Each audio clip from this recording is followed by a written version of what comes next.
Salut à tous et bienvenue dans cette critique du film In the Fade. N'hésitez pas à vous abonner, laisser un com, me dire ce que vous avez pensé du film si vous l'avez vu. In the Fade, qui est un film forcément pas comme les autres, un film plutôt sérieux où on aborde le terrorisme en Allemagne. On va suivre le personnage de Diane Kruger, qui a reçu le prix d'interprétation à Cannes pour son rôle dans ce film-là. Personnage d'une femme à la vie plutôt normal jusqu'à maintenant, on va dire, sauf au moment où son mari et son fils meurent dans un attentat à la bombe dans une rue commerçante d'une ville allemande, une rue commerçante avec des gens d'origine turque en majorité, nous dit-on dans le film. On nous dit même dans le film, peut-être par erreur, que ce sont des Turcs, alors que ce sont sûrement des Allemands d'origine turque, j'imagine, en majorité.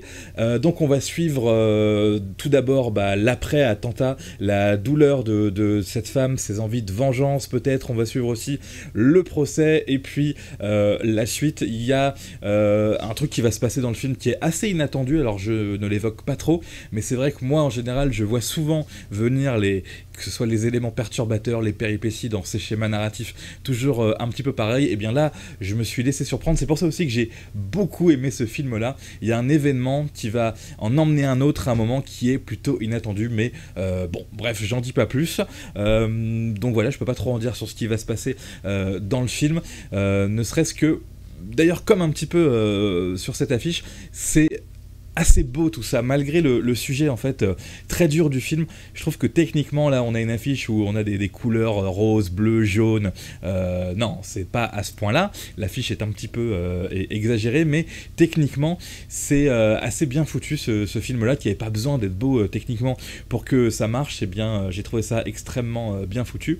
Diane Kruger, tout à l'heure je dirais une critique de Sens Critique où la personne dit dans ce genre de film, il y avait quand même un risque que l'actrice principale en fasse des tonnes, et en fait elle joue super bien ce rôle de la personne complètement psychologiquement détruite, mais qui le cache, et qui va peut-être déboucher sur quelque chose de malsain. Ça vous le verrez en regardant le film. Enfin malsain c'est un grand mot, sachant que ce qui s'est passé dans sa vie était évidemment hyper catastrophique, mais c'est vrai que Diane Kruger mérite largement son prix d'interprétation à Cannes pour ce rôle dans le film In the Fade.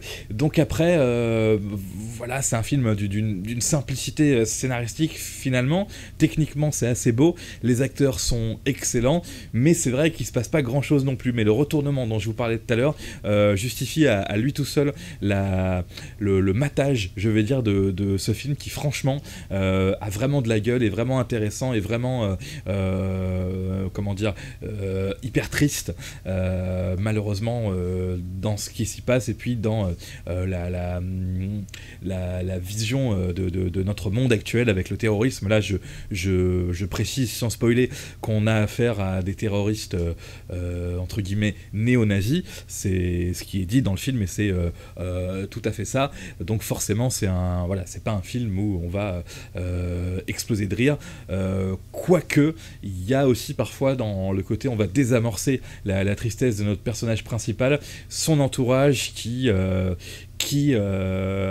faire de l'humour ou va avoir un comportement un petit peu décalé, et ça contribue à rendre le film un tout petit peu plus intéressant, et puis à se dire voilà, parfois quand il y a des événements, peut-être que c'est le genre de solution utilisable aussi. Regardons ce qu'en ont pensé les gens sur Sens Critique, avec une note plutôt pas mal de 6.3, hein, c'est bien ça. Voilà, film de Fatih Akin avec Diane Kruger notamment. Je vais lire cette critique ici. Alors, une femme blanche et allemande pour lutter contre un groupuscule nazi, le cinéaste ne fait pourtant pas dans la provocation, ça c'est Lima qui dit ça. C'est bien plus fin qu'il n'y paraît en nous impliquant dans son propos de bien meilleure façon que s'il avait choisi une actrice étrangère qui de fait aurait conforté la distance. Bon, j'ai pas trop compris ce que j'ai lu, mais c'est pas grave. Fatih Akin opte parce que l'on n'attend pas. Glaciale et sèche, la mise en scène est dense, efficace et révèle ainsi de beaux instants plus calmes sur un ensemble alliant tension et émotion exacerbée. Une utilisation de la caméra sans effet accessoire, là je pense qu'il parle de rush de caméscope qui sont utilisés dans le film, la caméra de vacances de la famille. Donc cette caméra appuie le malaise et certainement ce sentiment mitigé entre réussite et manque de finesse et de fluidité lié aux 3 étapes du film. Il est vrai que le film est chapitré, moi je dirais ça bien, au début, je me suis dit pourquoi ils chapitrent, ça va être chiant, ça va être... Et les chapitres ont leur importance, mais je ne peux pas en parler plus ici.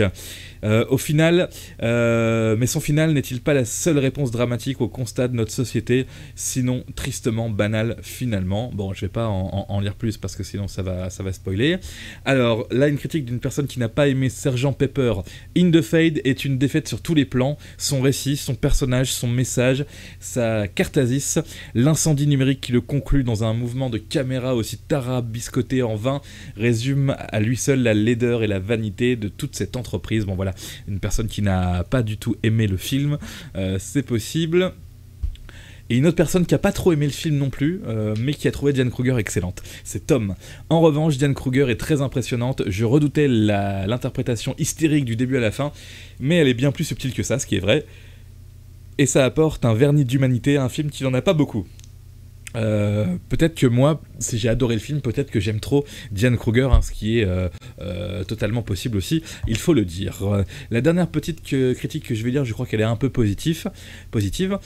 Fatih Akin nous livre un film merveilleux tant sur la forme que sur le fond. Là je suis totalement d'accord, ce que j'ai dit tout à l'heure, très belle forme et puis fond plus compliqué vu le sujet, mais bon, qui nous interroge donc sur notre société, qui interroge les limites de notre état de droit lorsqu'on s'aperçoit que les libertés fondamentales sont avant tout usées par les bourreaux contre leurs victimes.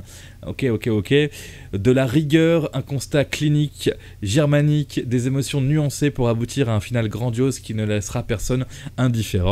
Un grand film, juste sur final grandiose, là je peux pas dire que je suis d'accord, sans en dire plus, mais final controversé, même dans les autres critiques que je lisais, que je n'ai pas lu ici, dans cette critique. Merci à tous d'avoir suivi cette critique du film In the Fade avec Diane Kruger, qui est comme souvent les gens disent, c'est l'actrice allemande la plus française, ou l'inverse, enfin c'est une actrice allemande, mais c'était, je crois que c'est son premier film allemand en plus, elle a fait des films américains, des films français, elle est très connue en France, un petit peu connue aux États-Unis et un peu moins peut-être en Allemagne, donc je crois que c'est son premier film allemand, et voilà, peut-être qu'elle est quand même la seule attraction de ce film qui en fait quelque chose à ne pas rater, en plus du rebondissement qui a lieu dans le film et qui pose plein de questions sur la vie, comme le disait la personne dans la critique juste avant.